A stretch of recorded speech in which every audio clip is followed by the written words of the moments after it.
దీక్ష దగ్గర ప్రస్తుతం అయితే మనం ఉన్నాం.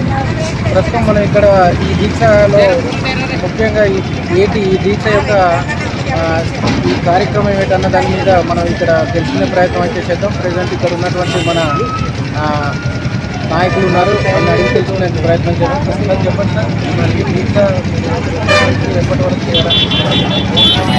కృష్ణారావు ఆదివాసీ గిరిజన సంఘం ఉపాధ్యక్షుడు జిల్లాపై అల్లూరు సీతారామరాజు జిల్లా.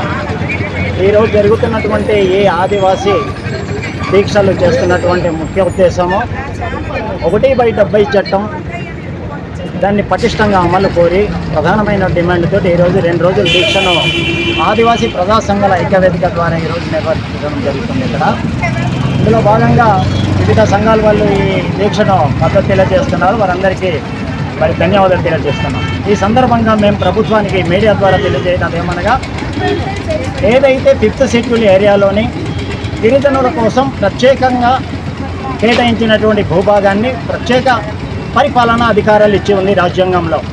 వాటిని ఎప్పుడైతే రాజ్యాంగంలో పొందపరిచారో నాటి నుంచి నేటి వరకు 1 ఇంచు అయినా అది అభివృద్ధికి నోచుకోలేదు. సరిగదా? ఒక్కొక్క ప్రభుత్వం వచ్చి గిరిజనులకు ఉన్నటువంటి రిజర్వేషన్ల మీద కానీ దాడి జరుగుతుంది. వారికి ప్రత్యేకమైనటువంటి ఉన్నటువంటి 1/70 భూ బదలాయింపు నిషేధ చట్టాన్ని దాన్ని అమలుకి ఎక్కడ నోచుకోవట్లేదు. వచ్చేటటువంటి పాలకులందరూ గిరిజన వ్యతిరేక పాలకులు, గిరిజన వ్యతిరేక రాజకీయ నాయకులు. కాబట్టి గిరిజనుల యొక్క హక్కులు కానీ చట్టాలు కానీ అమలుకు నోచుకోలేదని మేము భావిస్తున్నాం. ఇదే క్రమంలో మరి ఎప్పుడైతే హక్కులు చట్టాలు వారు రాజ్యాంగం ద్వారా పొందపరిచారో నాటి నుండి నేటి వరకు ఎక్కడ అది అభివృద్ధికి నోచుకోలేదు. సరిగదా?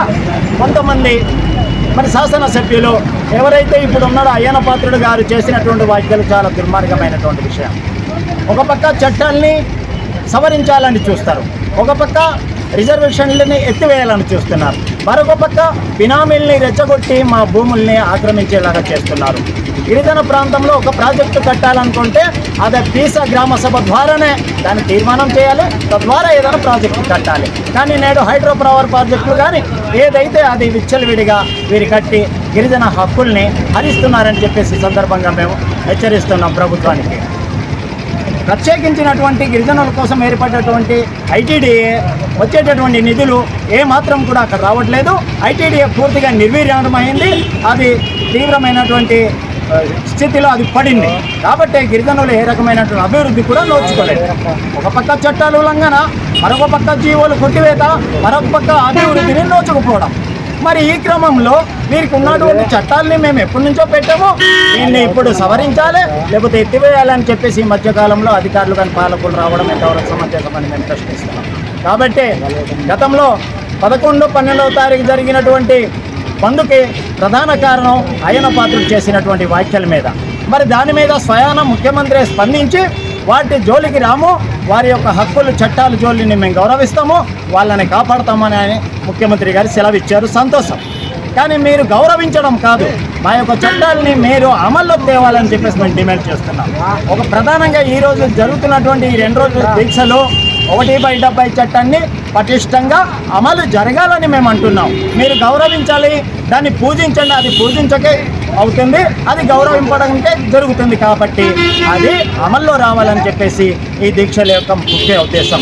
ఈ దీక్షలకి గిరిజన సంఘాలు కానీ గిరిజనులు కానీ పెద్ద ఎత్తున తరలి వస్తున్నారు. వీటందరినీ మేము ఐక్యం చేసి భవిష్యత్ ఉద్యమానికి కూడా మేము వెళ్తాం. కాబట్టి ఈరోజు రేపు జరుగుతున్నటువంటి ఈ ఆదివాసీ దీక్షల్ని 1/70 చట్టాన్ని పటిష్టంగా అమలు కోరి అని, ఏదైతే గిరిజనులకి 100% ఉద్యోగ రిజర్వేషన్ చట్టం చేయాలని చెప్పేసి అదే అసెంబ్లీలో చర్చ జరగాలని చెప్పి డిమాండ్ చేస్తూ ఈరోజు ఈ 2 రోజుల దీక్ష చేపట్టడం జరిగింది.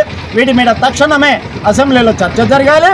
లేని పక్షంలో ఈ దీక్షలతోటి ఆగదు, ఉద్యమం ఇంకా ముందుకు వెళ్తుందని చెప్పేసి ఈ సందర్భంగా ప్రభుత్వానికి హెచ్చరిస్తున్నాం.